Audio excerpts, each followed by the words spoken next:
Bonjour à tous, aujourd'hui on se retrouve pour une nouvelle vidéo. L'idée ça va être de vous expliquer comment convaincre un VC. C'est une question difficile à laquelle je vais essayer de répondre et pour moi il y a 4 grands éléments qui sont primordiaux quand vous allez essayer de convaincre un VC. D'après moi, la priorité ça va être de miser sur l'équipe. Prouver que vous avez la meilleure équipe pour adresser le marché que vous visez. Prouver que vous avez la meilleure équipe, ça passe par une équipe qui est avant tout diversifiée, avec des profils aussi bien tech que business, et donc une équipe qui est complémentaire. Une autre chose, il va falloir prouver que votre équipe elle est en mesure de faire preuve d'adaptabilité, de se renouveler, de faire preuve de pivot pour adresser de la meilleure manière le marché que vous visez.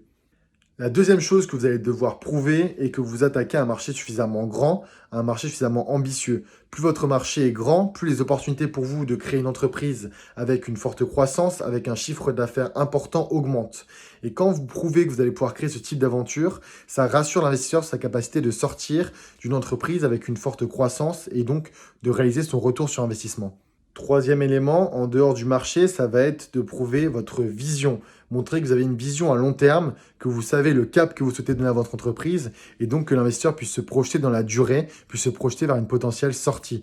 Il faut montrer que vous avez une ambition importante et surtout que vous savez, vous avez un plan prédéfini en tête avec différentes étapes pour atteindre vos objectifs.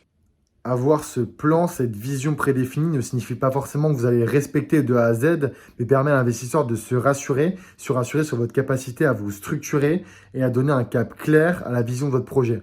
Le quatrième point, d'après moi, et il est assez évident, ça va être de vous centrer sur votre produit, sur ce que vous avez développé, montrer que vous avez fait quelque chose de différenciant par rapport au marché, que vous avez trouvé le crack qui va vous permettre d'être plus performant que les autres et de proposer la meilleure des solutions. Pour prouver que vous y êtes parvenu, il faut aussi étayer par des chiffres, des preuves marché, des clients. Plus vous êtes en mesure d'illustrer que votre produit est bon du point de vue technique, mais qu'il est aussi largement adopté par une clientèle, plus vous êtes en mesure de convaincre l'investisseur ensuite. Un dernier petit conseil, ça va être d'utiliser des références clés.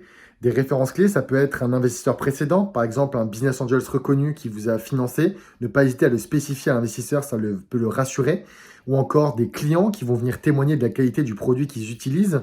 Ou encore dans un étant un partenaire clé qui vous a par exemple déjà intégré comme solution, PayPal, un distributeur ou d'autres. Ça prouve et ça rassure encore une fois l'investisseur sur ce que vous lui dites.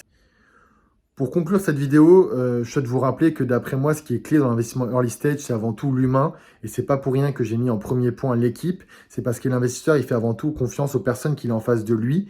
Et donc vous, en tant qu'individu, n'hésitez pas à être assez transparent sur l'état de votre société, à ne pas mentir sur des résultats ou des choses que vous partagez à l'investisseur. Et surtout à faire preuve de remise en question, d'apprentissage, d'écoute. C'est des éléments qui vraiment retiennent l'attention des investisseurs et qui recherchent dans leur participation. N'hésitez pas, si vous avez la moindre question, à m'envoyer un message en privé. Ça sera avec grand plaisir que je pourrai échanger avec vous. Et puis surtout, vous pouvez suivre en lien sur le premier commentaire notre newsletter pour recevoir toutes les vidéos chaque semaine. Je vous souhaite une très bonne journée et à bientôt.